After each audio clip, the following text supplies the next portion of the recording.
下班赶去小可才大汉的，刷落过去私立托儿所来接细汉的。丁小姐当然希望两个囡仔会当共学校来接送，但是台北市的公立幼稚园就是乌抽。像明年我们2岁要去抽公幼，那个又是一个生死战，所以我今年就开始在研究要登记哪一家，对，要登记哪一家比较容易有机会这样子。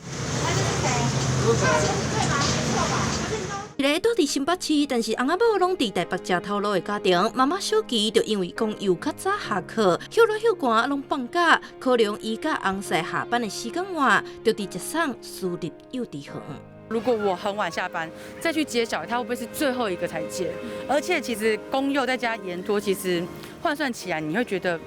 钱其实多几千块，你就可以读私立，而且教更多。好，溜溜。两个家庭选择无相像，不过同款凸显台北市公幼毋但名额无够，接送的时间嘛无法度满足家长的需求。台北市长主要的参选人拢有针对托育需求提出相关的政见。民进党台北市长参选人陈时中提出要增加公共化2岁幼幼班，6至18岁逐当分1500块的加幼工。报道指台北市长参选人黄珊珊是讲，会参教育局讨论5岁纳入义务教育，3岁至4岁免学费等规划。国民党台北市长参选人周万安是讲，2岁至4岁需要补助，要对逐学期13660块，提升到逐当补助5万。不过，长期关心者的期待催生联名，点出地方政府爱实际扩大公共托育能量，才是该放。家长的需求不能等。孩子他就一年一年的长大了，所以我们要赶快发钱，赶快来补救这些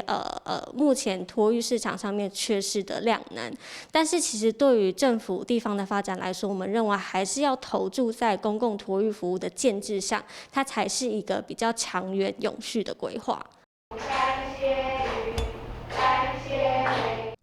照台北市目前的公共化幼稚园，民间团体调查，公家部分占4成高，私立部分占5成高。那加上市府对108年起补助私立转型的准公共，公幼比例会当到7成。不过对于民间团体来讲，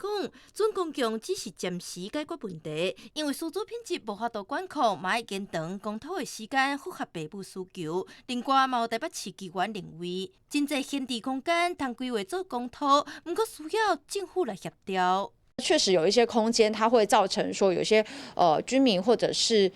学校，他不愿意释出空间，可能会造成周边的邻居或者是说小朋友之间有彼此的干扰。地方政府应该要积极跟周边的居民去积极说明。未来的市长人选拢提出评，即马搁较有感觉的津贴补助，不过真侪做家长的搁较期盼友善的一场甲政策，互因免伫工课甲接送囡仔之间来走撞，就是对因真大的帮忙。记者田李学凯台北采访报道。